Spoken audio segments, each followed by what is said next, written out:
Good morning. It's a How are sunny day in Vacaville. Oh, good. Good morning. Good morning. Sun is good. It looks like you guys have some rain in the forecast though for the weekend. Stop with that. Spring needs to fight harder. Spring needs to fight harder. Oh, it's fighting. It's trying to give you a long-lasting spring instead of just a week. We'll take what we can get. I was talking to my mom the other day and I said, what's probably going to happen now is you guys are going to end up with these rains, and then there's not going to be a spring. It's going to go from rain to like hot. So I'm hoping that I'm okay doesn't with happen. that. Are you? Oh, Yeah. I'm not a fan of the heat. Yeah. All right, let's see here. Just opening back up my chat window.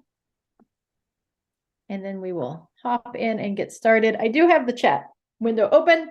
So if anybody has any questions as we proceed through our lesson today, feel free to either just unmute yourself and be like, Amy, I got a question, and interrupt me. I won't count you as rude. You can throw it in the chat box. I try to keep an eye on that as well. Or I try to also watch the participant list, which shows me whether you're muted or not. So that's a good indicator usually if you want to say something, but I don't always watch those. So if you are unmuted or throwing something in there and I'm not being attentive, just interrupt me. It's totally okay.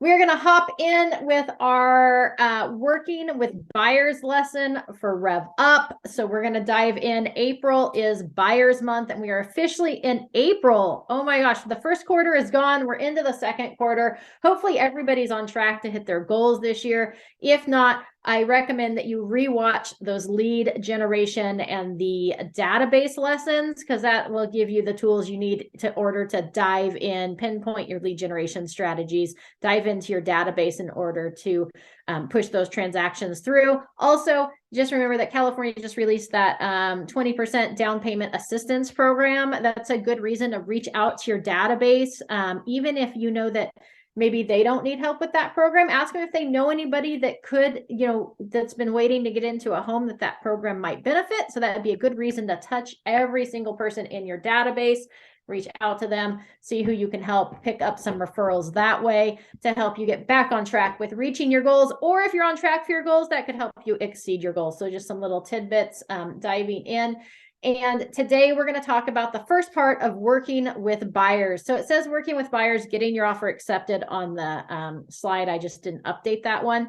We're going to dive further into getting your offers accepted and the process as the month progresses. We have class today. We have class on Wednesday. So today is working with buyers. Tomorrow is the buyer representation broker compensation agreement, the BRBC.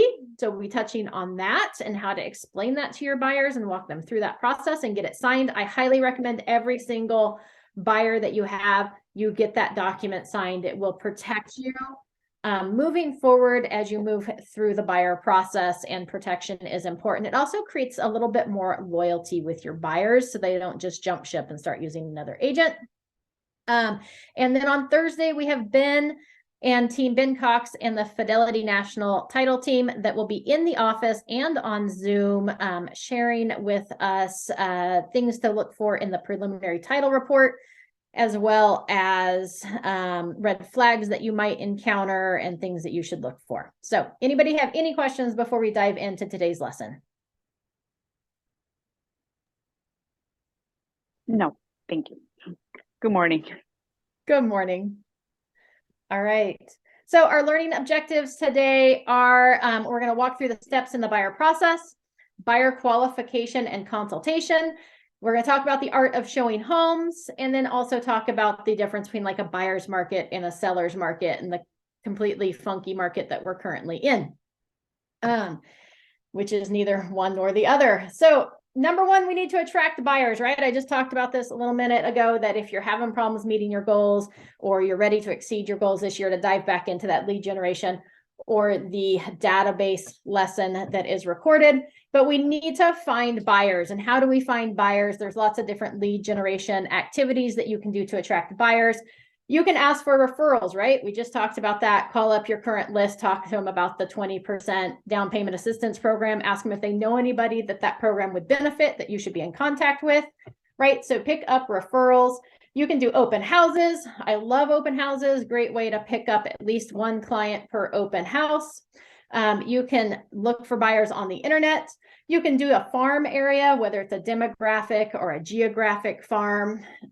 You can look inside your COI or your circle of influence, right? That would be that database. Look for buyers inside that circle of influence. We can send out mailers, right? We can target the non-owner occupied properties that are available. If you get a list from the title company of mailing addresses, you can send out mailers. That would kind of be like a farm, right? It would be more of like a demographic farm versus a geographic farm. And you can send out mailers to those non-owner occupied properties. You can generate leads on social media. We covered a whole class on that. We can do networking events and activities, right? You can jump in and join different groups and activities locally. You can door knock and you can circle prospect. And you're like, Amy, what's the difference between door knocking and circle prospecting? Well, circle prospecting usually involves picking up the phone. Please be careful when you pick up the phone in this day and age that you scrub it against the do not call list so that you make sure you stay in compliance with the federal do not call regulations. There's been a lot of lawsuits recently, so you want to make sure that you protect yourself against that. If you are doing circle prospecting to get those phone numbers, oftentimes those companies that you contract with, like Mojo, Land Voice, those scrub it against the do not call list. So there's some options that you can use for attracting buyer clients. Does anybody have any example or any questions?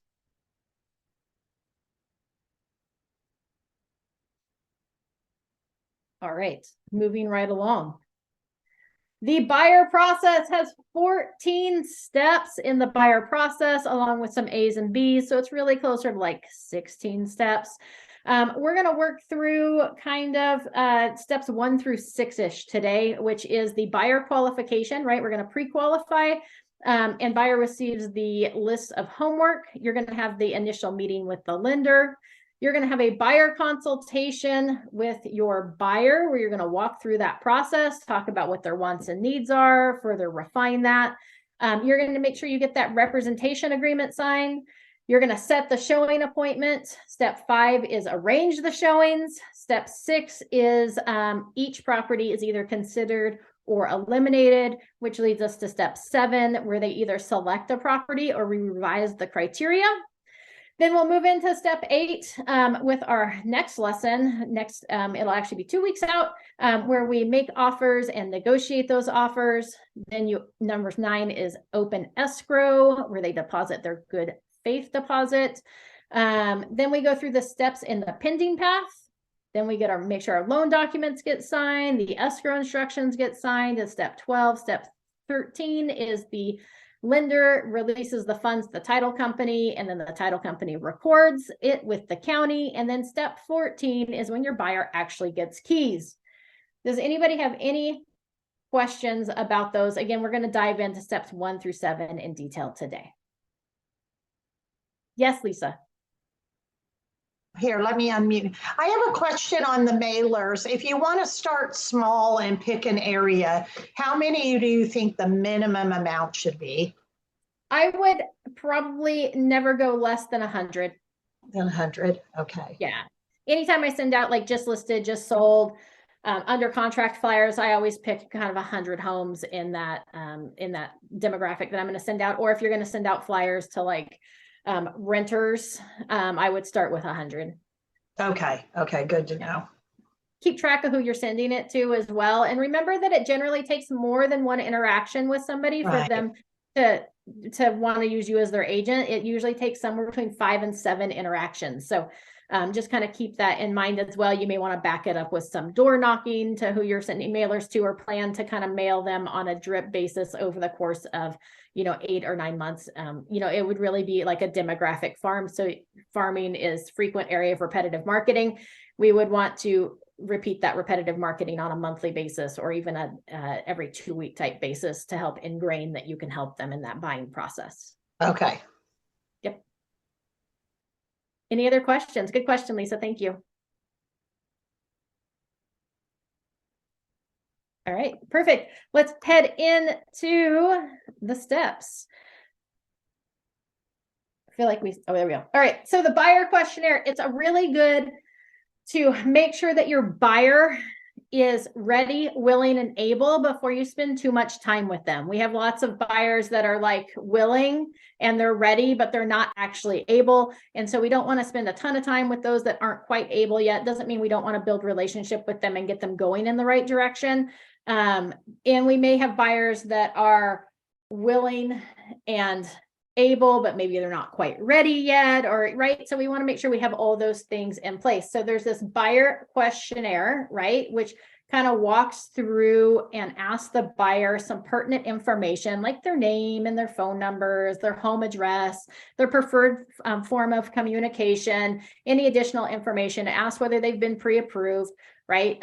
Who they were pre-approved with, what's the price range for their budget, the absolute maximum they would spend on the perfect home. Leticia, you have a question? Yes, really quick. Where do we find this? Because I know I have it, but I can't remember where I got it from. So where can we find I'll make sure I get it shared with you guys later today. Thanks. I'll post it into the Foxhole group as a document. I'm going to make myself a note so I don't forget. Thank you. Questionnaire to Fox. All right. Right. Have they been pre-approved with who? What's their ideal budget? What's the maximum, right? Somebody's ideal, but if they found the perfect home, they'd be willing to spend this. Do they have any questions about the financing aspect of buying a home, right? Down payment, title fees, anything like that. Do they currently own a home? Do they rent the home? Do they need to sell before they buy?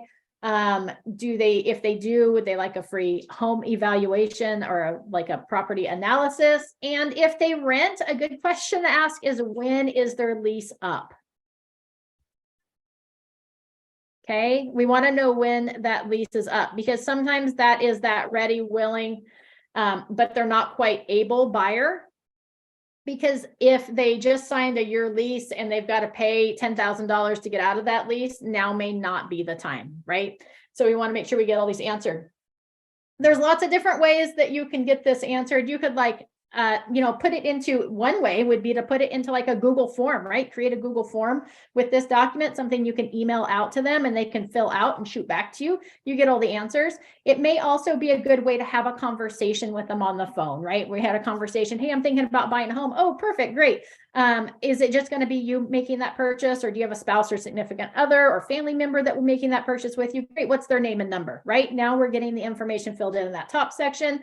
Do you mind me, are you still working at Genentech, right? If we know who they are and where they work, we can just like confirm versus, oh, cool. Where are you currently working? How long have you been working there? That's really amazing. And I can't believe you've had that job for 25 years. I can't imagine doing anything for 25 years, right? Like whatever it is, it's a good way to have those conversations, build rapport. What's your current address, right? Do you prefer communication via text, email, or phone? Right? Everybody has their different preferences. So maybe be like, oh, absolutely email. I can't have my phone with me during work, but I have my computer open so I can check my email, oversight by the company, right? Or they may be like, oh, I don't pay attention to the emails, so please always text me, or I prefer phone calls, right? Anything else that you want to share about your current situation, right? So you can just walk through this form on the phone with them or while you're in person to get all this pertinent information from them while building that rapport and relationship. So there's no wrong or right way to do this. You just want to make sure you have all of this information. Okay. Besides making sure that you guys have a copy of this buyer questionnaire, any other questions about the buyer questionnaire? Okay.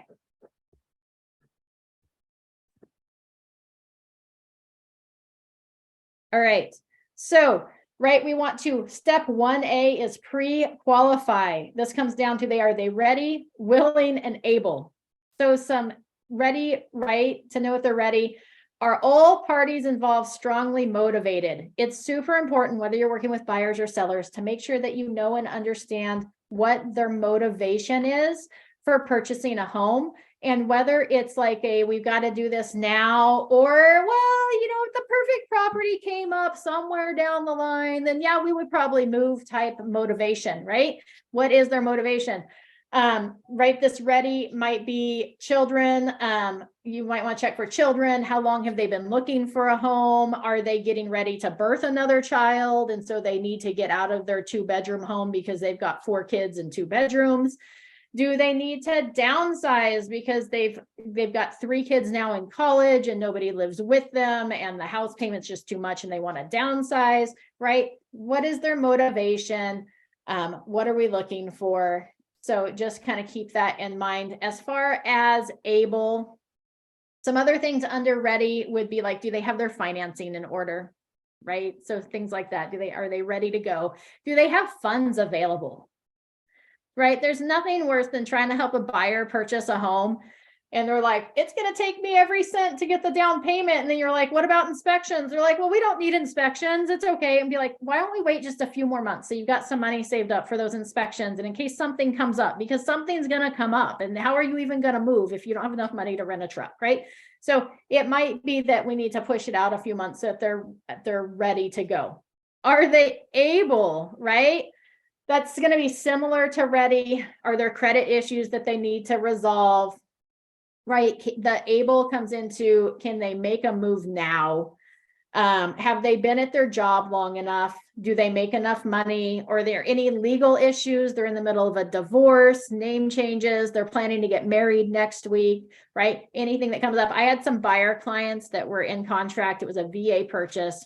They were in contract to buy a house. It was a man doing the individual purchase and his significant other, and they were engaged, and they just decided on a whim that they were going to go down to the courthouse and get married halfway through the transaction. And luckily I saw it on social media, so I was able to stop them. That would have totally ruined their purchase. We would have ended up canceling. They would have lost their deposit. It would have been bad. So no major life changes in the middle of this purchase. So if there's a wedding plan, they either need to make the purchase before or after the wedding, not in the middle, especially depending on the type of financing, right?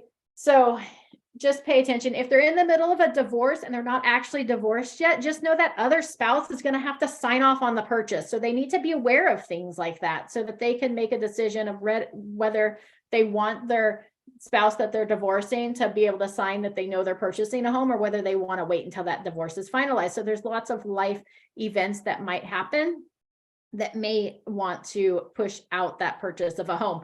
If they're getting ready to go on a month-long European vacation, it's probably not a good time to buy a home. Although they may want to have a home to move into when they get back, it's going to be hard to communicate and get all those things taken care of, the signings and notaries and things taken care of overseas. So some things to pay attention to. If you've got like military, because there's lots of military in Solano County, and you've got one spouse that may get deployed, or you find out that they're potentially will be deployed, that's a good time to talk with them about getting a limited power of attorney if they want to continue forward with the purchase of the home. That way the spouse can sign on behalf of both people. So just some little tips there to pay attention to on the able. Lease expiration date, home recently sold or closing within 30 days. I thought I brought my water bottle up here with me, but I did not. So ready, able, and then willing. Excuse me. Are all parties strongly motivated? Right? Are they willing? Are they ready to make the purchase? Oftentimes, you've got more than one person making a purchase or needed to make a purchase. One person is usually like gung-ho, let's do this. And a lot of times the other person's kind of dragging their feet. You've got to make sure both people are willing. And oftentimes that unwillingness or that lack of motivation comes more with the fear or unknown. It's usually a fear-based. And so it's handling those objections and preparing them to move forward. So if they're ready, they should be ready, willing, and able within 30 days. Would be like an A client. Okay, that's somebody that we want to spend all of our time with, helping to move forward with this process as quickly as possible. If they're looking like 30 days to 6 months out, we still want to build relationship. We still want to set them up probably with like a property drip, so they're kept aware of what's out there and what's going on with the market. We may not want them getting hit with those properties every time something comes on the market. It may be like a daily or a weekly email that goes out to them. And our C clients are going to be those that are going to be 6 months or more out. They've got credit repair to take care of. They've got a lease that doesn't expire until the end of the year. We still are going to connect with those people and drip on them and stay in contact. But we're not going to spend as much time, energy, and effort on those clients. Okay. Does anybody have questions about the pre-qualification process?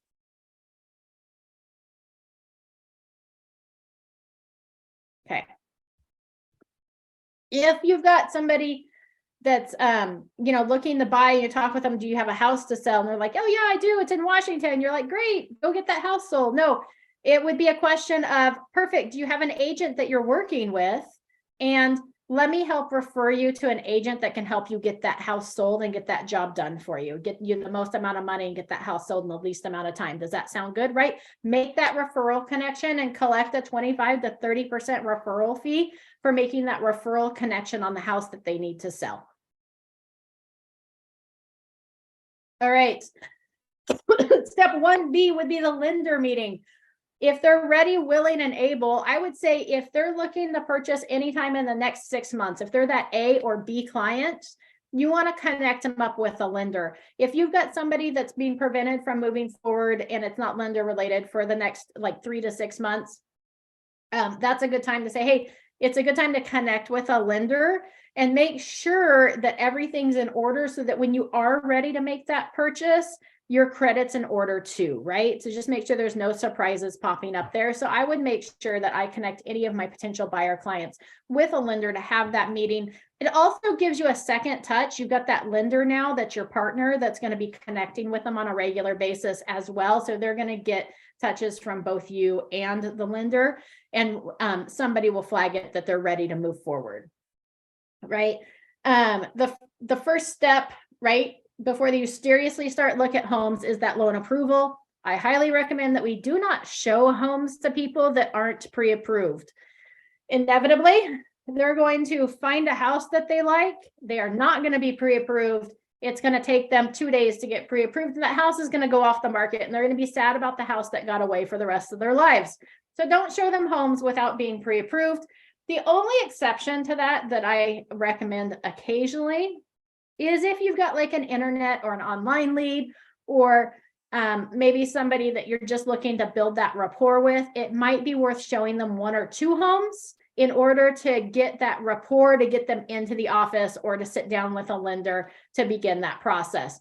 It still can be heartbreaking for them when they miss out on those first couple homes, but sometimes you need that in-person appointment to convince them that it's a good idea to meet with a lender or to go into your office, right?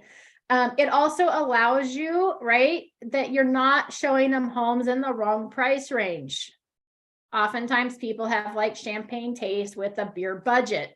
So we don't want to show them homes outside of their price range, because I can guarantee you if we show them homes outside of that price range without being like the property brothers, and we can't do all the renovations for them, that they're never going to be happy with those properties in their price range. Okay. They can't do the renovations, and maybe they're not very hands-on. So just kind of pay attention there. We want to help them shop in the right price range.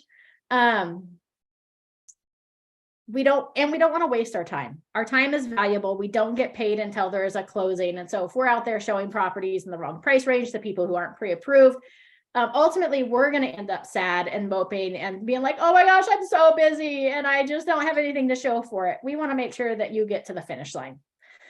Part of this comes out with timing, right, as well. So be sure of timing and correct price range. So timing, right, too soon they fall in love with a home that becomes impossible for them to have. Maybe they need to fix something on their credit. Maybe they need to be with their employer for another couple of months and hit that 2nd year anniversary. Maybe they're in line to get a price increase. That was good. A wage increase. The human side, a wage increase. Which would help them to qualify for a better home, right? So we want to make sure that they sit down and have that conversation with the lender, as well as the lender is going to go over what programs they might qualify for, what loan programs are best, what's available to them. And even though they may qualify for an $800,000 loan, they're also going to go over payments with them. And they may be like, hey, like, our income says that we qualify for this, but we're really only comfortable with this payment. So that lender's going to help decipher that and figure that out with you so that you guys can work together as a team.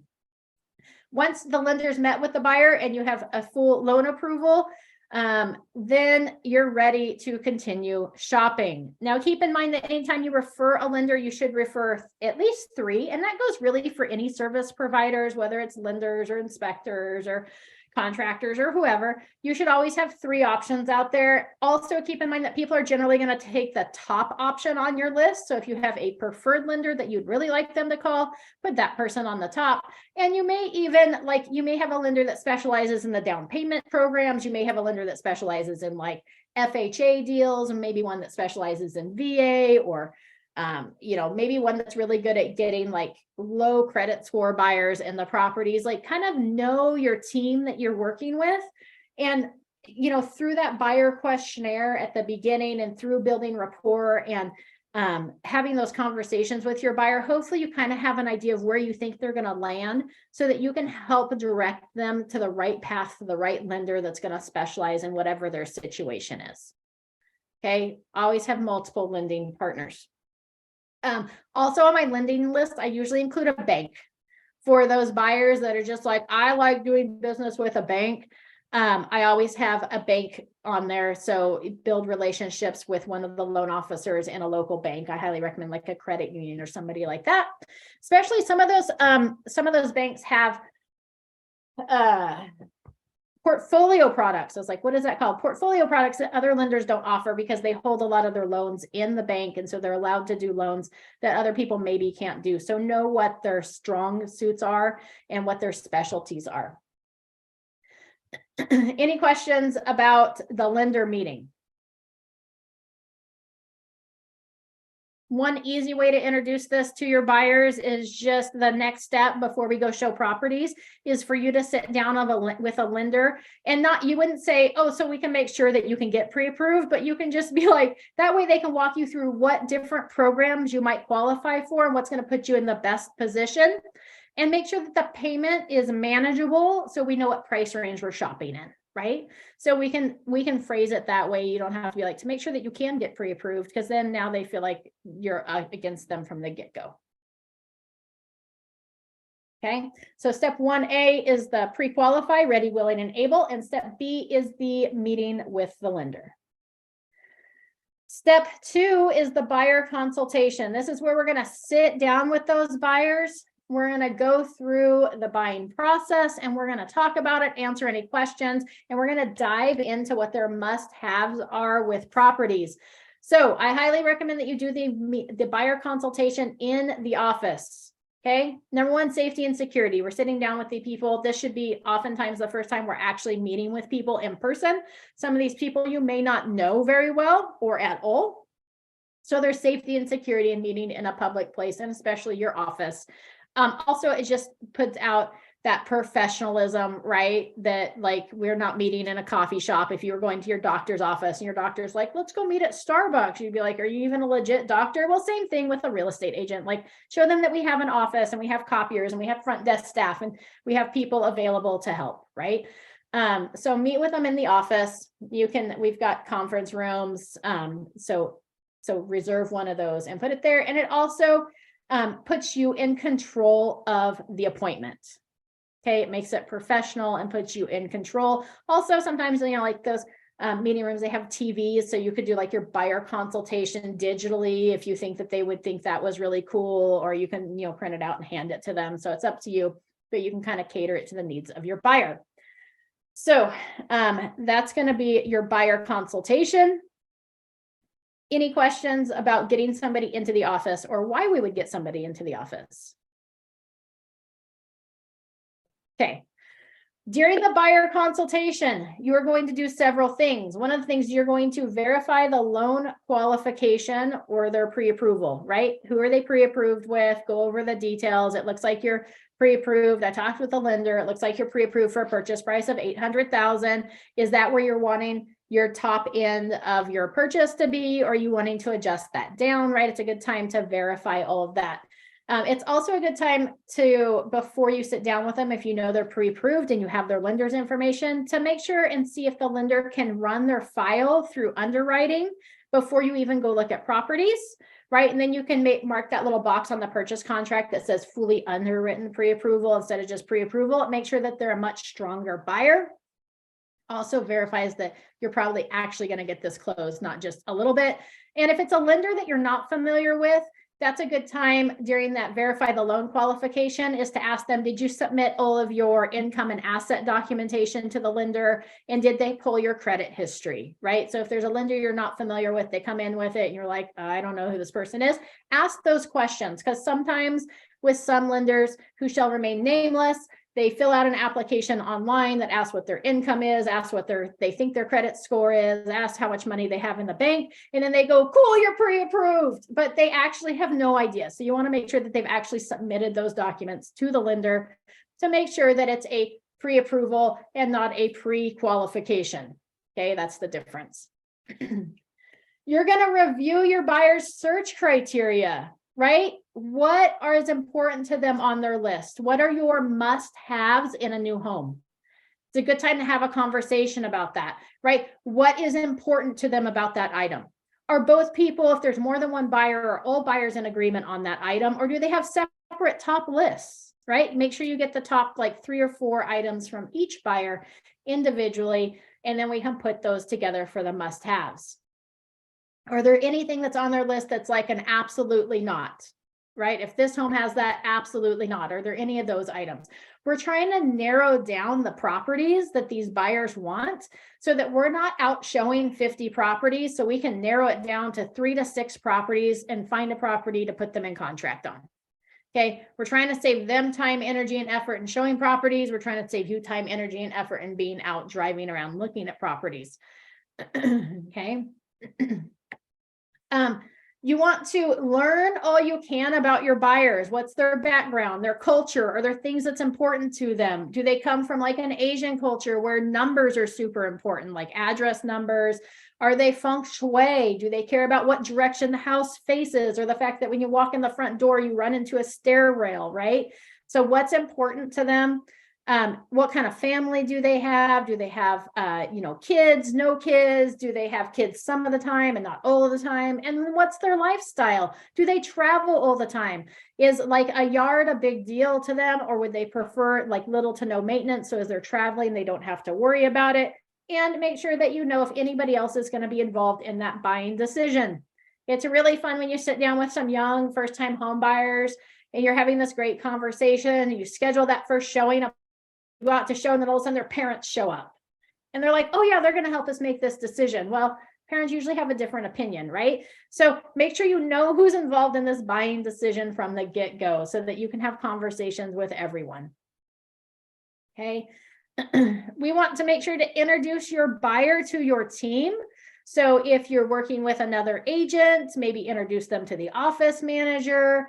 If you're in the office, maybe, and you use Melina as your transaction coordinator, maybe now's a good time to introduce them to Melina and be like, hey, Melina, do you mind if I introduce you to my buyers while they're in the office, right? Introduce her and just be like, hey, once we get into contract, you'll be getting emails from Melina. She helps manage all the paperwork of the file, right? Now's a good time to do that. Introduce them to the fact that their lender is going to be part of the team, that they're going to be involved with title and escrow, that's the neutral party in the transaction. That's going to help them make sure that the title's free and clear from the day that they take possession. They also manage all of the money of the transaction. And anytime there's a dispute that comes up, they pause everything until they get in the same instructions from all parties, right? So we can introduce them to title and escrow.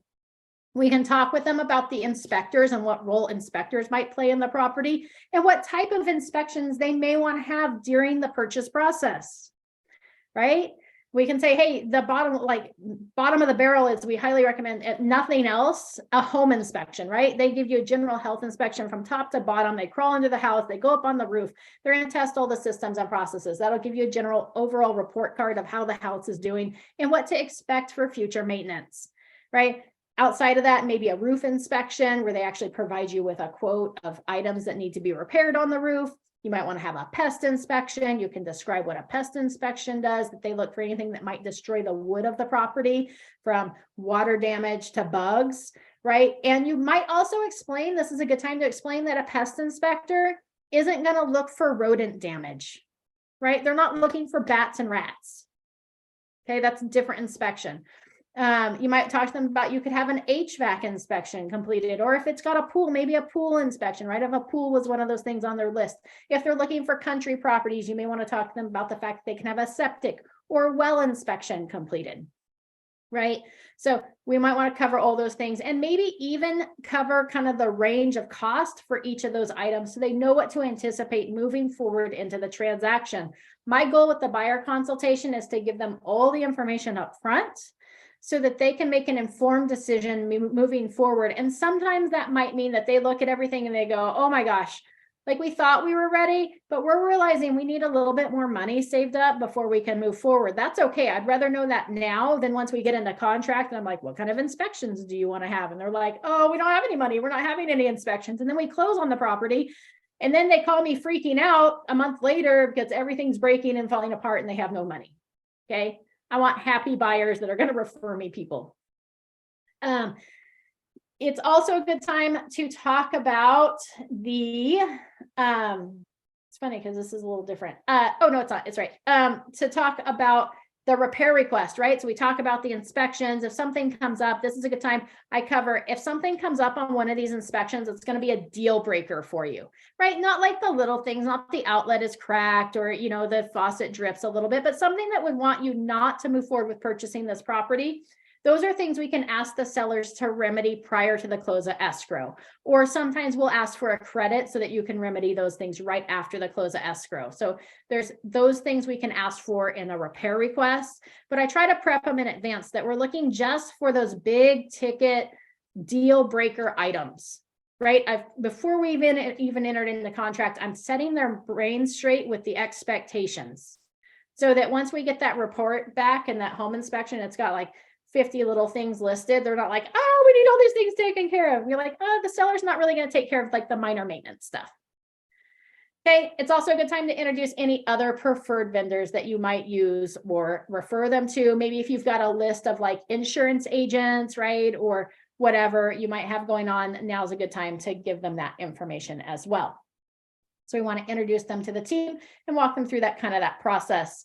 We want to make sure that we continue to educate the buyer about the process, right? You might review that pending path with them, the timeline.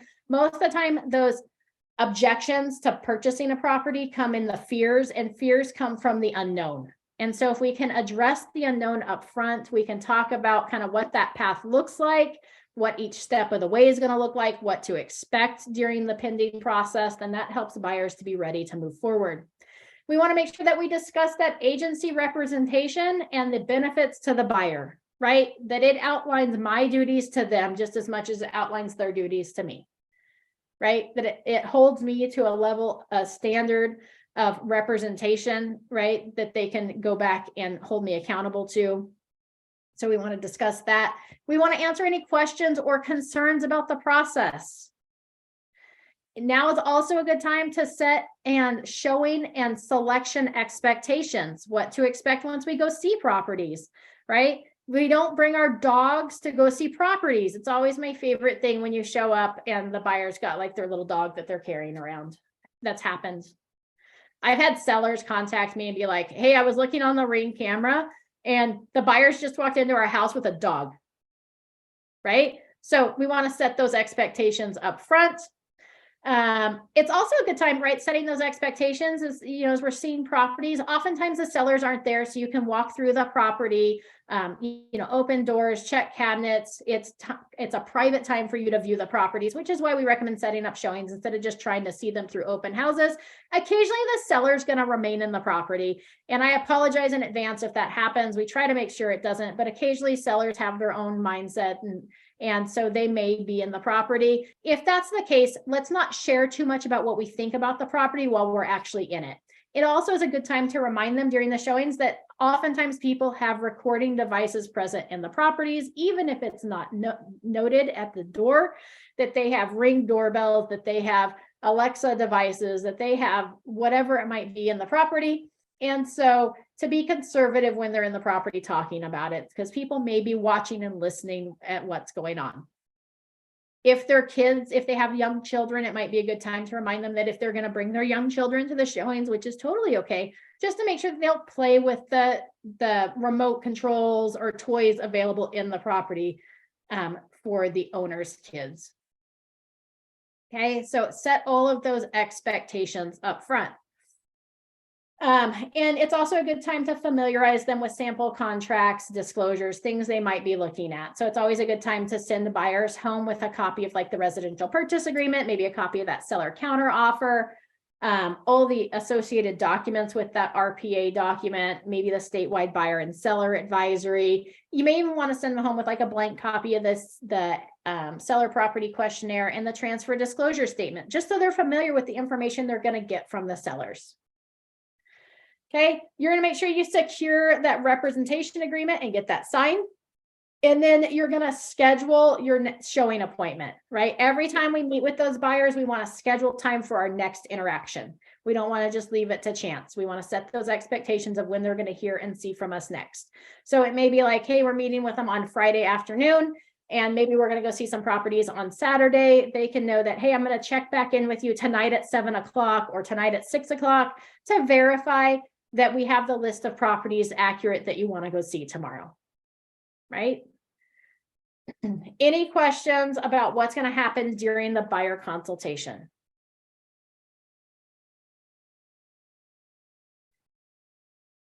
In your one zone, there is a buyer consultation packet that you can utilize and customize to yourself, which is a really good thing to spend some time doing and making sure that you have that. It's always good to send them home with something. I have a question. Yes.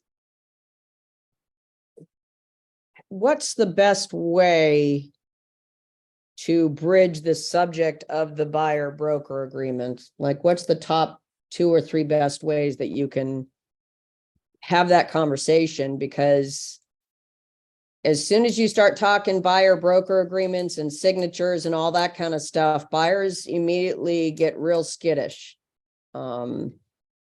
It's a touchy conversation to have, and I'm in the middle of one of those right now. I've been actually showing the buyer's cousin around in Sacramento, and they want me to go back up to Sacramento 2 more times before the weekend.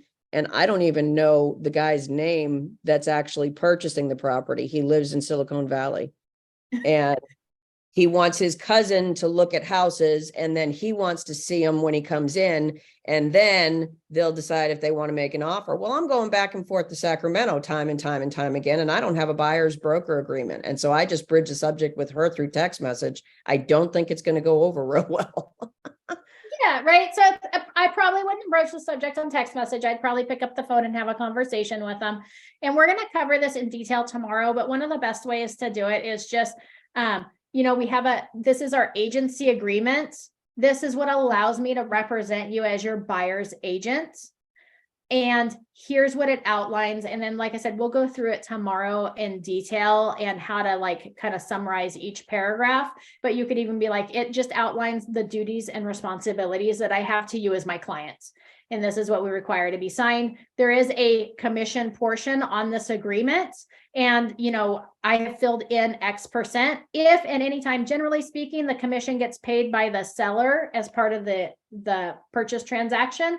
However, if at any time the seller isn't offering a commission that would cover this as part of this transaction, I'll let you know before we submit an offer on the property, and we'll discuss how we want to handle that. Is that fair? And people are like, oh yeah, that's absolutely fair. So that's usually how I would approach it. Okay. Okay. But again, we'll go into that more in detail tomorrow. We're going to go through that whole BRBC document. I do recommend having that BRBC signed over like a loyalty agreement, because it's what's going to stand up in like a court case. Having the actual CAR form that legally binds them into a representation agreement is super important. Any other questions?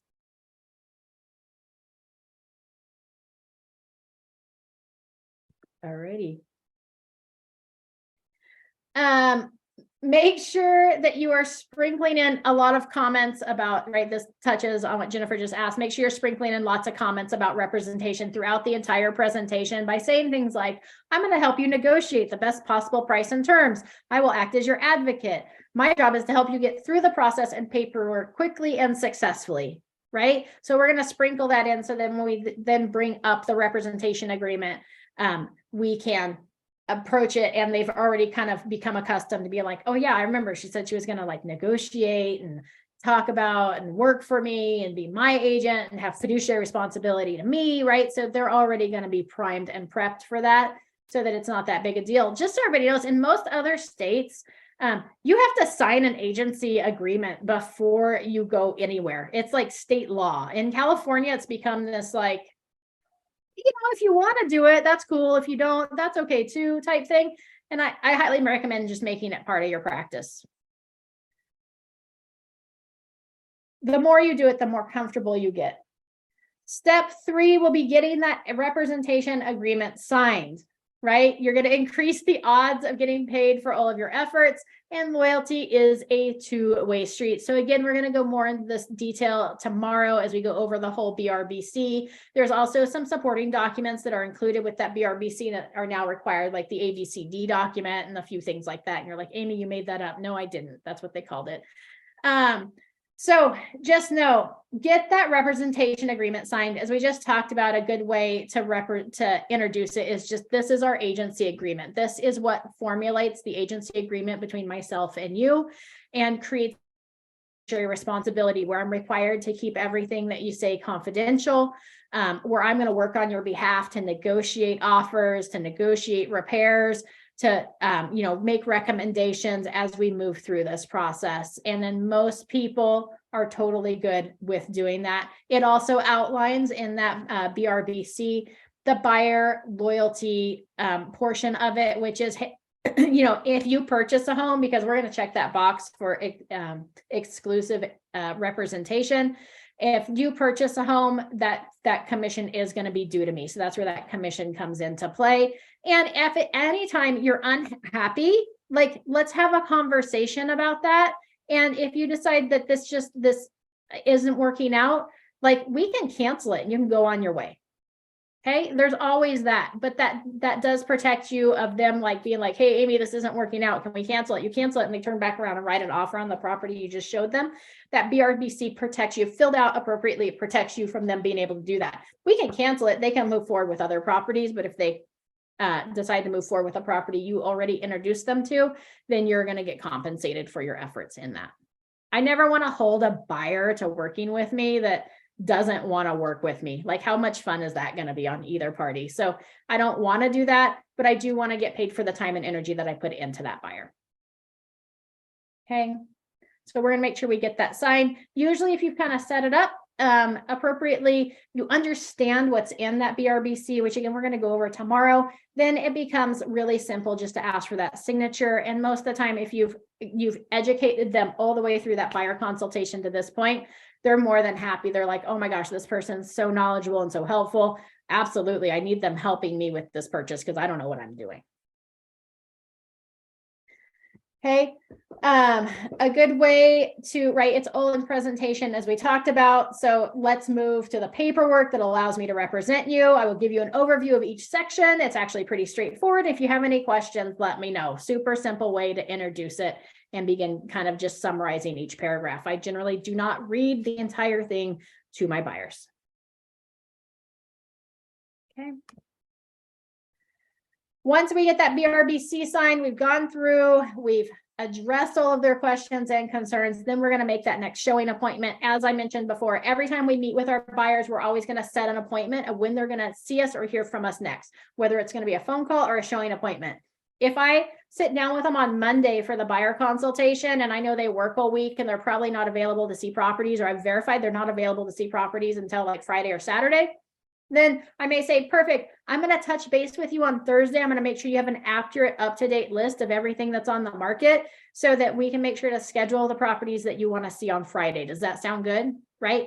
We're always going to ask for permission. We're going to set them up so they know, hey, on Thursday, they're going to hear from me. I'm going to make sure in my CRM, my contact relationship manager, it might be OneSuite, that they have a little reminder in there for me to call them on Thursday with an updated list of properties.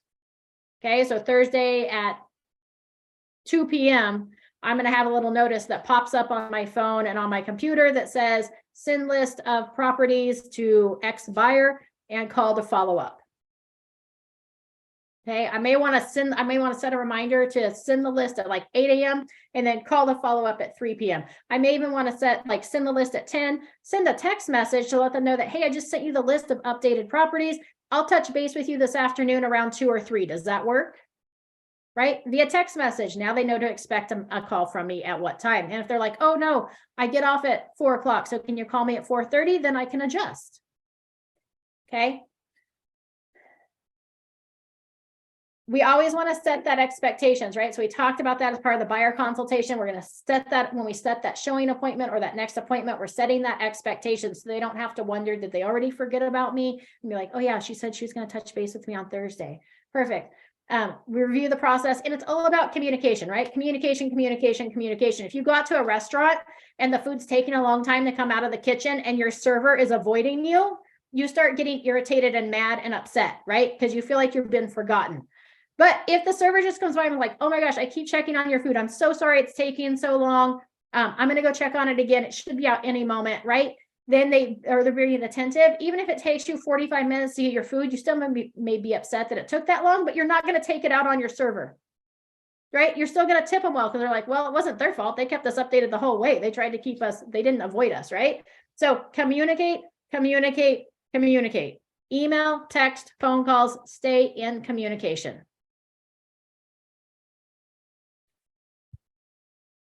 Step 5 is arranging the showings. So once you have sent them the list and they're like, oh my gosh, I want to see these properties.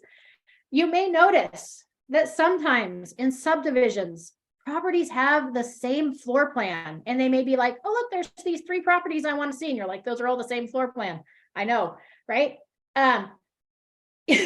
You may want to start with one, and if they don't like that floor plan, don't show them the rest. So just be aware of what's going on there with different properties they want to see. You're going to set them up for automatic MLS searches. You can do that through Barry's MLS. You can do that through OneSuite.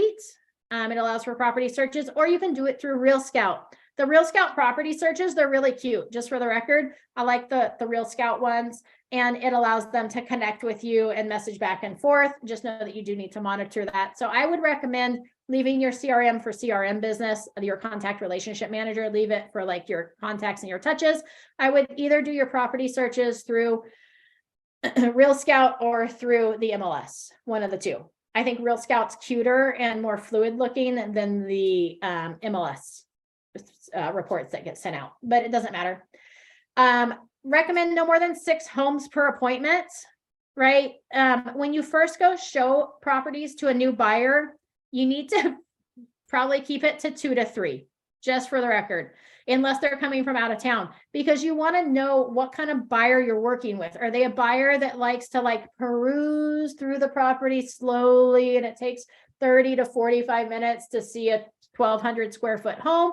Or are they one that walks in the door, knows immediately whether they like that property or not, and they're going to turn around and walk back out, and they only need like 15 minutes on average per property, right?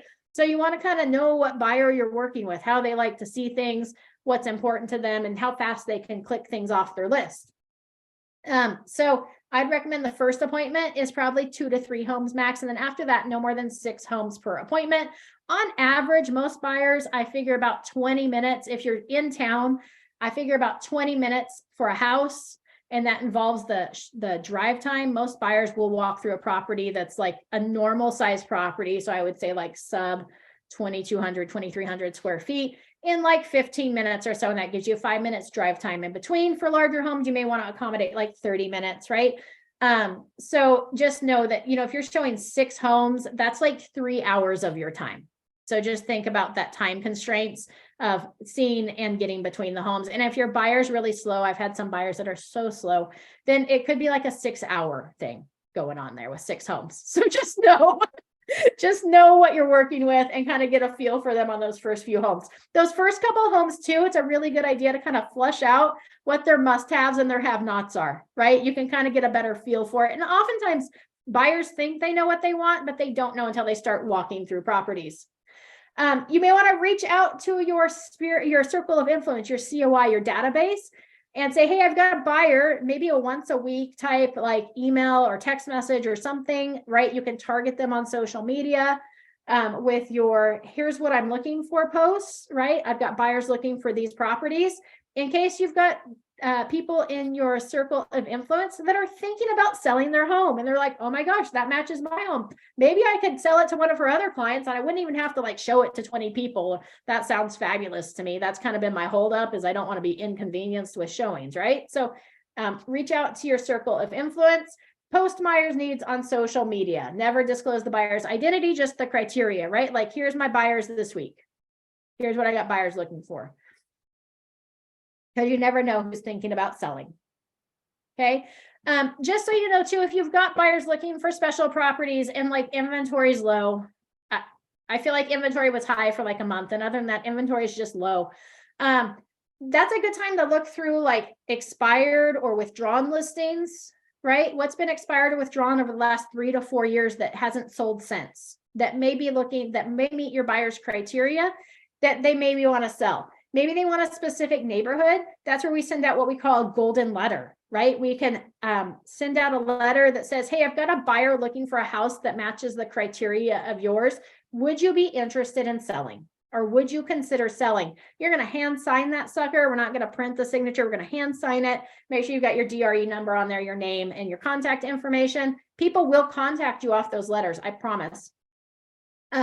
And then I usually put it in like a colorful envelope, like a bright colored envelope. And I also hand address all of those envelopes.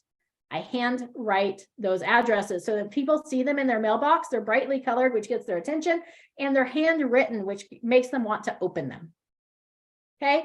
You will get calls from those. So if you can find neighborhoods or properties that match your buyer's criteria, if we're not finding anything on the MLS, that's a good way to like become the hero. And I can guarantee you that if you find a buyer, an off-market property, they're going to become your biggest cheerleader and they will refer people to you left and right.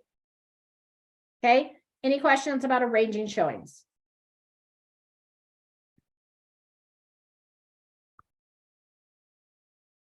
Okay, showing techniques. Make sure you call ahead, right? Make sure you follow the instructions in the MLS.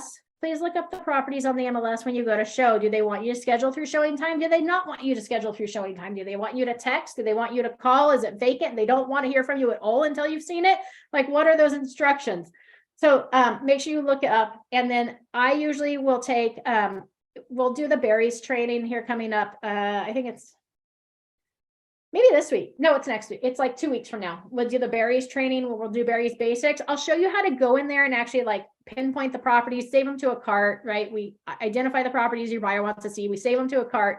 From the cart, you can take them into routing, which actually you can like put them in order of the way that they want to see them. And then that allows you to schedule the showing. If I'm allotting for like 30 minutes between each showing, then that allows me to schedule those appropriately. I also make sure I always have a list of the properties I'm showing and the agent's contact information. So if I'm running behind or ahead, I can send that agent a quick message and be like, hey, we had a showing scheduled for 3:30. We're running a little behind. It's gonna be closer to 3:45. Is that gonna be okay? Right? Or hey, we're a little ahead of time. Just wanted to give you a heads up, right? I always want to be in contact with those people. So I usually take like a little sticky note. Stickies are my favorite. I got stickies everywhere. We're like sticky queen over here on my desk. I like sticky, so I put it on there, stick it on my car, like on the dashboard, and then that way I can just be like, Siri, call 707-452, right? And then it calls it up, or send a text message to, and then it can send that text message out for me as I'm driving to the next property. Make sure when you arrive at that house that you ring and knock and announce yourself, even if they said it was vacant. I've walked into lots of vacant homes that were officially not vacant. So ring the doorbell, knock on it, whatever. When you open the door, be like, hey, Amy Petard here with Realty One Group to show the property. Make sure nobody answers. Okay. I'm always the first one into the doorway. Okay. I open the door, I step in and I look around to make sure I feel like everything looks like it should and there's nothing funky going on. And then I invite my buyers inside the property. Once inside the property, now I'm going to let my buyers lead me through the house. Okay, I'm going to encourage them to open up cabinets and closets. If they're thinking about looking and buying this house, it's important to know what kind of closet size they have and what if the cabinets are actually usable or not.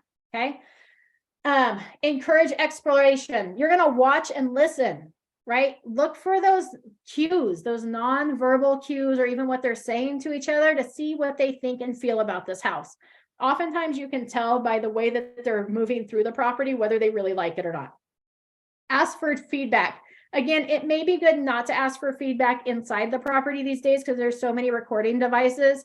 You may want to move, to the driveway after you've seen it, out of sight of the doorbell, and then have those conversations. What did they like about the property? What did they not like about the property, right? On their list, they said they wanted this. Is that what they were referring to, right? Maybe this house had like an example of that. Is that what they meant when they said it, right? Now's a good time to gain that clarification and get that feedback so that we can, again, not show properties needlessly.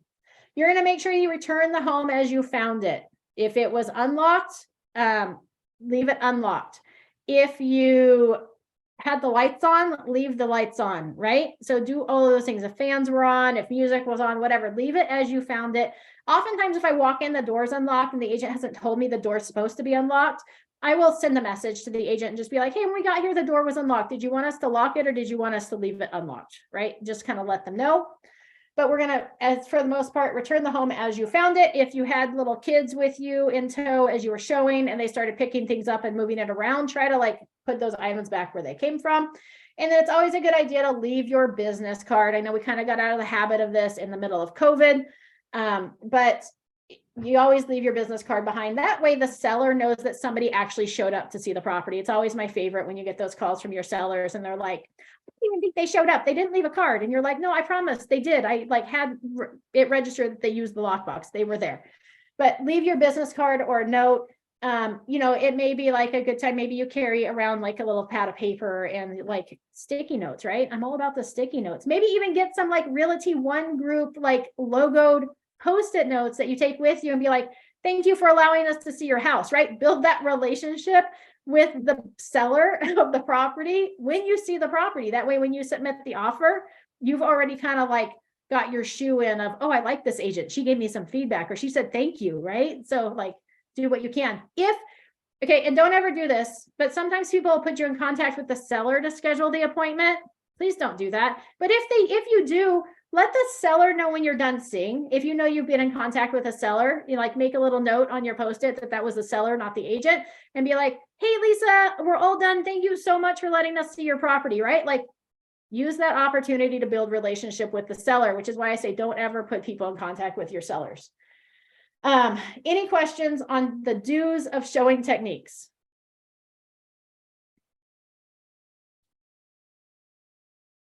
Okay, we're going to move on to the don'ts of showing techniques. Don't feel like you need to accompany the buyer into every room. It's good for them to get to explore a little on their own, kind of have some quiet conversation amongst the buyers and not feel like you're like staring over them every second of the day. So it's okay to do that. Don't feel like you got to state the obvious. And here's the kitchen and over there's the bathroom, right? Not necessary, but you may want to point out some other features. Like if you know that the dishwasher is one of those dual drawer dishwashers, you may want to point that out of, oh, look, you've got like the top and the bottom dishwasher here. It's got cool like double oven feature with a convection oven or the air fryer feature, right? So you may want to point out things like that may not be as obvious. Don't disagree with your buyers. Please don't defend the property to your buyers. You have no reason to do that. They're like, man, this kitchen seems really small. You're like, yeah, it does. The way that it's laid out does make it feel small. Or if you remove that top row of cabinets right there that hangs out in front of the living room, it may make the kitchen appear bigger, right? So it'd be okay to like give them suggestions and ideas of things, but you don't want it to be like, oh no, this kitchen is not that small. You should see mine, right? Like probably not a good idea unless you have a really good rapport with those buyers. Don't disagree with them. Don't defend the property. Okay. Don't skip a home without communicating. So if your buyers are like, oh my gosh, this is the one, we don't need to see any others today. Or, oh, we saw that one at the beginning and this is the same floor plan. You didn't like that one at the beginning. Do you want to go to the next one? Or you want to skip to the next? They may be like, yeah, let's not see it. We didn't like that floor plan. just communicate with the agent or the seller, whoever you're in communication with, to let them know that you're not going to show that property today, and let them know as far in advance as possible so that they're not inconvenienced. And then don't set up any more showings until the buyer has eliminated any of these from their consideration. Okay, hold them to making a decision on these properties before moving forward. And it may just be like singling out what their favorite one is, and then having a conversation about what did you like about that or what did you not like about that, so that when you go to set up more, you can help eliminate the number of houses that you're seeing. Okay, how do we feel about those showing technique do nots? Any thoughts, questions? No? Everybody's good. At least I got Lisa shaking her head. I can see her. All right. She's laughing at me every once in a while. Step 6 is every property is either going to be considered or eliminated, right? So we're going to ask questions as we go. If there were no more homes to see, which one would you choose, right? Why would you choose that one? Which one's your favorite, right? Sometimes it's good to send them with like a little clipboard. I was like, what's that thing called? Clipboard. With like a home evaluation form on it, where every time they walk through a home, they can like make notes about what they liked about it, what they didn't like about it, maybe even customize it with like their haves and have nots, like what do they require and what do they not want in the home. And then that way they can mark like on a scale, like, oh yeah, we said open concept. How did this one rate on the open concept? Right, 1 to 5 or 1 to 10. Then they can rate those homes as they go through them. They can make notes so they can remember what each home. And then it's a good idea, like as we see one home and then we see the next home, right? At the first time you may ask, hey, is this the one? Oftentimes people are going to be hesitant to like claim the first one as the one, even though sometimes it really truly is. And then maybe after the second home, you're going to be like, hey, so which home did you like more? If you had to make a choice and these were the only 2 homes available, which one would you want to move forward with? Right? Get that feedback. Ask why. What's important to you about that? Why did you like that property? We're going to try to ask more questions that are open-ended, not yes or no. We want them to have to interact and give us their thoughts and feelings. Okay. Your goal is to eliminate the homes so that we're always keeping the top home in the forefront of our mind. Yeah. Okay. The advantages to this approach are it makes you fewer homes to see, right? If we can eliminate and have conversations about each home, if we know that we saw the first 2 homes and the second one was their favorite, and this is why, is that it had, they've decided they really like single story. Well, we looked at the 2-story and the single story, man, those stairs, I just can't imagine walking up and down those stairs. I think we really want a single story. Well, oh my gosh, now we can eliminate a whole bunch of other houses from the market because they really want that single story home. Or maybe they said the yard wasn't that important, but then when they walked into one house, the yard wasn't landscaped, and the next house it was landscaped, and they realized, oh my gosh, we have no actual physical capacity to be able to landscape a lot, and we don't have a bunch of money. So maybe the lot probably should be landscaped. We have a dog that's going to run around out there and track in mud, right? And now we know we need to look for landscaped yards, right? So if we go with this approach, it helps us to eliminate showing houses that aren't going to meet the requirements moving forward. It keeps that forward motion or that forward movement, right, in the direction of making a decision, helps with the ease of decision making, and it also helps us to identify if that criteria has been changed. Okay. Remember, we get paid in a timely manner. We don't get paid by hour. So we want to help the buyers find the home of their dreams and seeing as few homes as possible.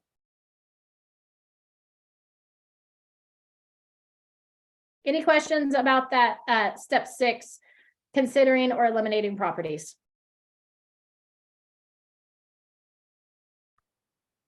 All right. Step 7A is property selection. Right? You want to look for those buying signals. Watch for those non-verbal cues, right? So buying signals would be like the buyers exchanging glances and looks that say like, oh my gosh, we love this house, right? As they walk in, like their face lights up. They love it. They talk about where they might place furniture, or which kid might go in each room, or which room they would make the home office or the home gym, right? They start being able to visually see themselves. Or maybe they even talk about, oh, well, we could pull the carpet out of this area and replace it with, floors that match the whole house, right? Like hearing those sounds that they're kind of like moving themselves in. You're looking for positive exclamations such as like, wow, or oh my, this is cool, right? Now this is more like it, things like that. And they begin asking questions they haven't asked of other properties, such as, do you know if this house has any other offers? Do you know what the property taxes are for this house? I wonder what our payment would be for this. I wonder what the insurance cost would be, right? So they're going to start asking those questions, or they ask to go back through the home again. Oh, before we leave, can we go through it one more time? Or maybe you saw 3 or 4 homes and now they're like, remember that second home that we said was our favorite? Is there any way we could get back into that one today? Right? So buying signals, nonverbal buying cues would be things like lingering in the home or a particular room, touching parts of the home as they move through it, touching their chins and nodding, starting to take notes if they haven't before, like writing a whole bunch of information down, right? If they don't like a house, they probably just took that evaluation sheet and like drew a line through it and was like, off the list. But if they like it, they're going to start taking notes. Maybe they're asking for a measuring tape, right? Maybe they want to measure windows or rooms or appliance space for furniture. Maybe they are interested. Most people want to measure the garage. I know it's like, you're like, why would people want to measure the garage? Because people want to make sure their cars fit or their boats fit or they have room for storage or bikes or whatever. It just seems like anytime anybody asks for a tape measure, it's for the garage. In that, make sure you have a tape measure with you in your car. I travel around with one in my center console, and not like the cute little like 10-foot ones. Make sure it's one of the big ones. Like you probably want at least like 30 feet. Okay. I had a little one at one time when I first started showing properties. It wasn't really when I first started, but for a while.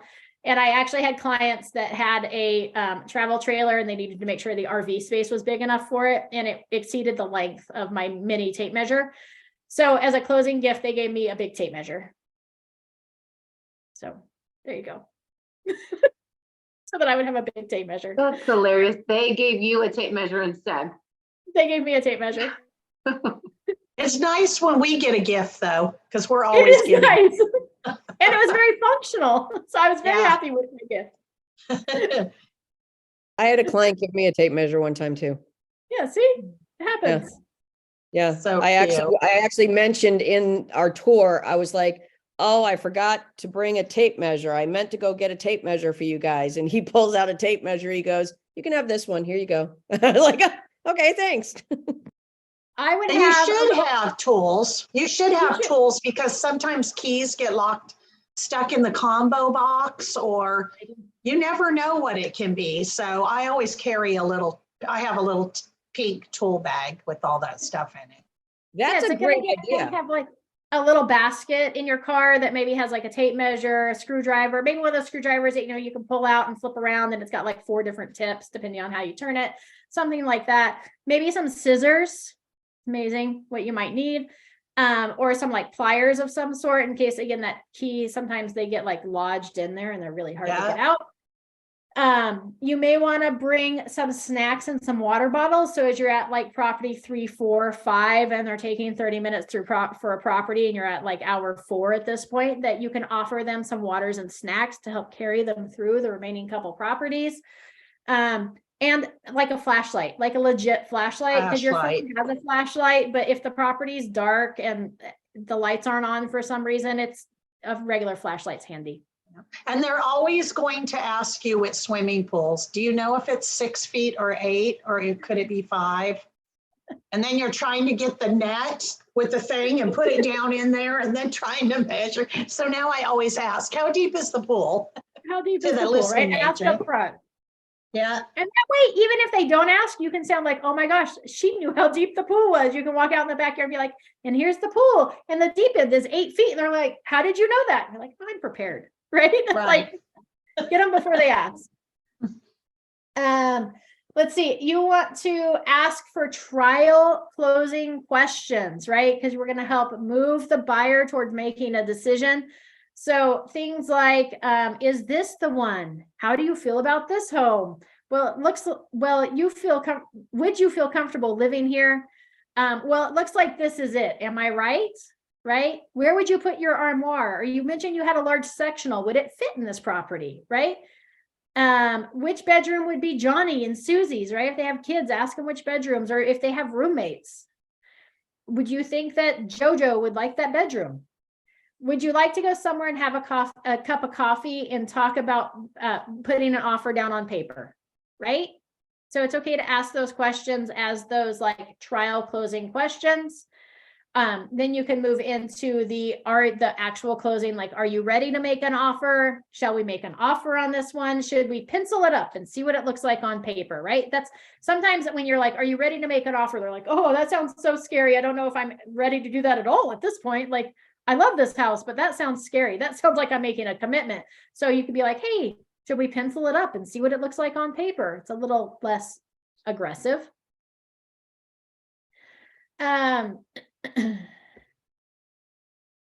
So there's kind of your property selection. Any questions about that?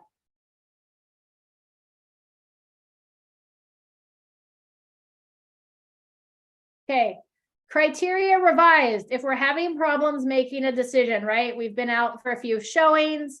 It seems like although all the properties are matching their criteria, that they're not quite at the tipping point of making an offer. Sometimes it's because somebody's hiding some of their must-haves in their mental consciousness and they haven't come forward yet. And sometimes it's just going to be fear of moving forward. So you need to make sure that you address both. But if you've noticed that it seems like their criteria has changed, like I talked about, oh, they said that it didn't matter whether it's 2-story or 1-story, you keep seeing 2-story homes, and they seem to tend to navigate towards those single-story homes. It might be a time to revisit, right? Is this feature still on the must-have list, or we need to move it to the have-not list, right? So is this still important to you?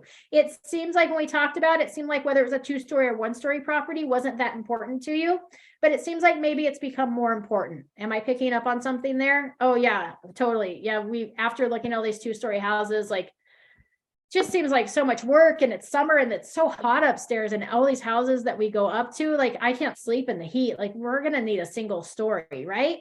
Perfect. Then let's move that. Let's revise the criteria on your search and only look at single story homes. Does that sound good? Maybe like, oh yeah, absolutely. Let's do that. Right. Maybe asking the question, what's holding you back from making an offer? It seems like you've liked several of the properties. What's holding you back from making an offer? Right. Again, oftentimes it's based in fear. So it's like fear of like making an offer too soon. That's the first house that they saw and they feel like there might be something better out there. Fear of missing out on a better property, right? And in that little caveat there too, make sure that once you put them in contract on a property, you turn off their property search. Okay, it'll help you stay in contract, I promise. Right. This is going to be the single largest purchase that somebody ever makes in their life. So it can be really scary. And so making sure that you listen to them and that you handle their objections and that you educate them on the process and that you help them move forward will be really good. I just realized it's 12:17. We've really gone over on time. I apologize. Thank you for sticking with me. I'm just going to continue on. We're almost done. Right, asking what is their main concern, right? So if you've communicated with them, ask them why they seem to be holding back from making an offer, then going into what's your main concern, right? And they may be like, I don't know, it doesn't seem like we've looked at enough houses. What if there's something better out there? Then it might be like I hear you. I know you're thinking that if you go with this one, you may be missing out on a different property, right? And they'd be like, yeah, absolutely. Like, what if something better comes on?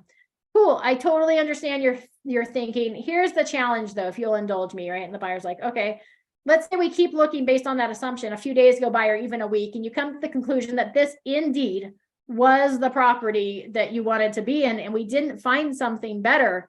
And when we circled back around to that property, it was already sold. How would you feel about that? I'd be really bummed if we missed out on this property. Like, I'm afraid there might be something better out there, but I do really like this property, right? So you're going to pause and let that soak in, right? Asking them what's going to happen if they miss out is always a good way to either find out whether that was the property or that wasn't the property, right? And then being like, perfect. So are you ready to move forward with this property, right? Circle back around, let it sink in. And then are you ready to move forward with this property? So sometimes we need to revise their search, and sometimes we just need to address the fear or hesitation. Sometimes we need to give them FOMO, right? Instead of fear of missing out on a better property, fear of missing out on this property, the one that's actually available.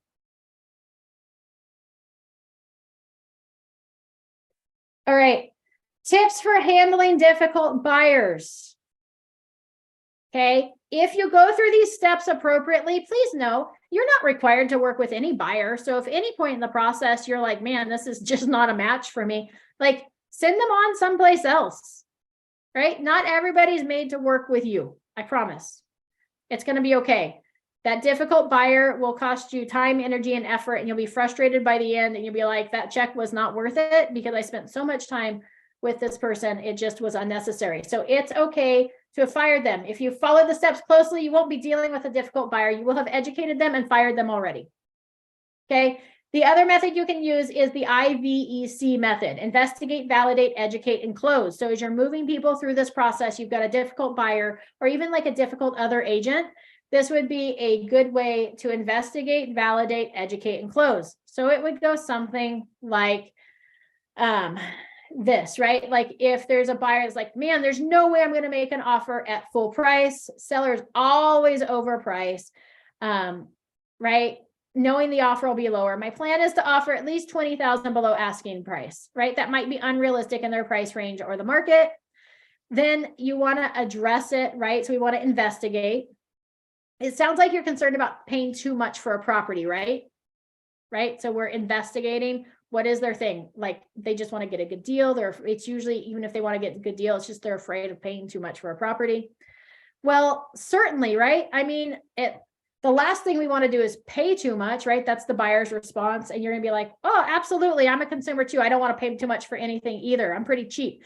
However, may I take a minute to address this, right? We're validating their fears. And we're going to make a truthful statement that equalizes both sides, right? We're going to humanize ourselves as in we're in their shoes, right? And we're going to ask permission to move to the next step, which is education. So we got to investigate, like what's the real cause of their thought process. We're going to validate it. Then we're going to move into the education piece, right? So the buyer's gonna be like, oh, well, I guess so. I'm still not making a full price offer, right? Because we already asked like, hey, like we don't want to overpay for anything. And you're gonna be like, don't worry, I'm here to make sure that you don't do anything you're not comfortable doing. My job is to help you locate, negotiate, and have a smooth, successful transaction. Let's take a look at the market data, right? So that's a good place to look at the comps. Here's where this property is. Here's the square footage, right? You can go through the comps with them sitting down in your office when you're getting ready to write that offer. And then you're gonna say, perfect. So that means the sellers are pricing their property pretty close to where they should be for our market. Does this make sense? And they'll be like, yeah, I guess it does, right? They're probably not going to be happy and they realize the facts don't lie, right? So we're educating them and then we're going to move in for the close. So do you see what would happen if we made an offer 20,000 lower than asking price, right? So we're addressing it. Do you see what would happen? Yes, our offer would likely be rejected, wouldn't it? Right? Yeah. Yep, you're correct. And that would only frustrate our efforts to find the right home for you, wouldn't it? Oh, yeah, I guess it would. Okay, well, let's get started. Right? Are you ready to put that offer together now? Right? And it's one thing, like if you know there's no offers, the property's been sitting on the market for 62 days with no offers and on it, that it's probably listed too high, which is going to be shown by the comps. Like, let's look at those comps versus properties that are coming on the market that are getting multiple offers. Okay, so IVEC, investigate, validate, educate, close. It will help buyers come around or difficult people. You can try this with your kids and your husband or your spouse at home, your wife. Don't try it on your wife. Never try it on your wife. IVEC. It will help them come around to your point of view much faster and diffuse the situation. So instead of them getting defensive and uppity and like putting that shield up and like stepping back from you, it's going to help them come around and look at the facts. IVEC. Any questions about the IVEC method? Investigate, validate, educate, close.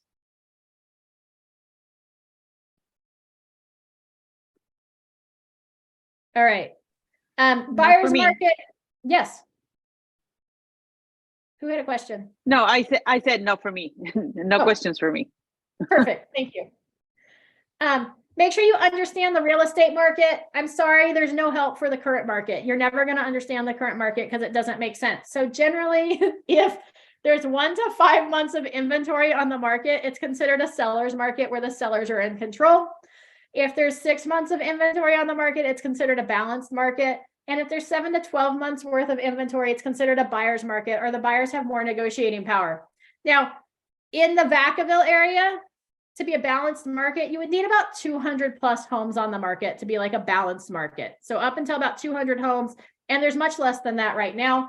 And if you go over that, so if there's less than that, then it becomes a seller's market. And there's more than that, it's a buyer's market. But in the current market, there's less than that, which should make it a seller's market. However, most buyers are still asking for closing costs and repairs and doing more negotiation than they should be allowed to do. So it's really a funky market. It's neither a seller's market nor a buyer's market. And it totally depends what price range you're in. And it totally depends what neighborhood you're in. And it makes absolutely no sense. So there you go.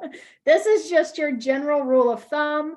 The current year has totally blown this out of the water. And just know that you want to have a conversation with the listing agent before writing that offer. You want to really have a conversation, find out how much activity they're getting, if they've got a set day that they're going to review offers on, if they've got other offers in hand, if they haven't had any offers. If they do have offers, ask where they're at. Are they at asking? Are they above asking? You have a lot of buyers asking for credits back. Don't hesitate to share some information with the listing agent as well. It's okay to say, hey, I've got a buyer they're a FHA buyer. They're super well qualified. They've got, it's been pre-underwritten. They're ready to go. However, they would like to buy down the rate a little bit to make it more manageable. So they'd like to ask for a credit from the sellers. Do you think we have a shot? Right. And that might be a good conversation to have, because now we've communicated, this is what my buyers need. Hey, we'd be willing to come up a little bit in price. I think there's a little bit of wiggle room there that we can still get it to appraise for a little higher. If we came up a little bit, could we ask for a $10,000 credit? Right. Have that conversation with the listing agent. You're going to submit that offer to them anyways. They're going to see that on there. So it's better to have that conversation up front than to be like, oh, we're coming in above asking. And then you come in above asking with a $10,000 credit, which really makes it below asking. Just be upfront, right? And have that conversation so that you know what that house in that specific neighborhood is experiencing, because it's going to vary, like I said, city to city, neighborhood to neighborhood, price range to price range, house to house. It's just really a funky market right now. So just build that relationship with the listing agent before you write offers on properties. But this is your general rule of thumb.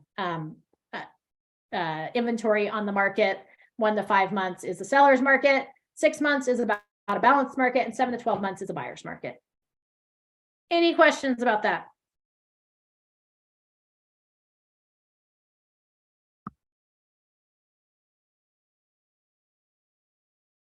We have reached the end of our buyer consultation. Tomorrow, again, we will cover the BRBC, the Broker Representation and Buyer Compensation Agreement. We'll also talk about that ABCD form, which is the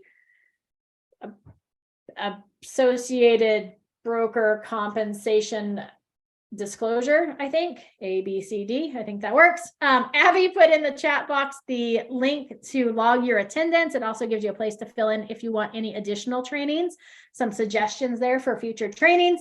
And as always, make sure you make your one habit, your 3 phone calls or 3 conversations about real estate on a daily basis. Make sure you add 3 people to your database and send out 6 handwritten notes. Does anybody have any questions or need anything before we wrap up for the day? And again, I'm sorry for going 30 minutes over our time frame. I apologize, and I thank you guys for sticking with me. Can you remain on the line for a few minutes afterwards? I can. Awesome. Hey, Thank you. Amy, on the notes is that every week? That's daily. So 3 Oh, that's conversations about real estate daily, 3 people added to your database daily, and send Okay. out 6 notes. Okay. Yep. Some of those you could divide them out between text messages and handwritten notes. Handwritten notes are always best, but you can always send something out there. Awesome. Yep. Thank you. You're welcome. I'll see you tomorrow. Sounds good. Thanks, Amy. Absolutely, Tracy. Have a fabulous day. Will do. Thank you. Thank you, Amy. You're welcome. Okay, this makes me so mad. I totally just lost you. Like I go to sign my attendance and then now I'm back to the thing that says click open zoom.us to log on to the meeting. I'm somewhere. I just don't know where I Okay, now am. I got it. All right, I got it. There you I go. had. I was like, I had I to do don't it know. 4 different times, but Here, I'm gonna have Okay. Abby's gonna stop the recording real quick, hopefully. okay.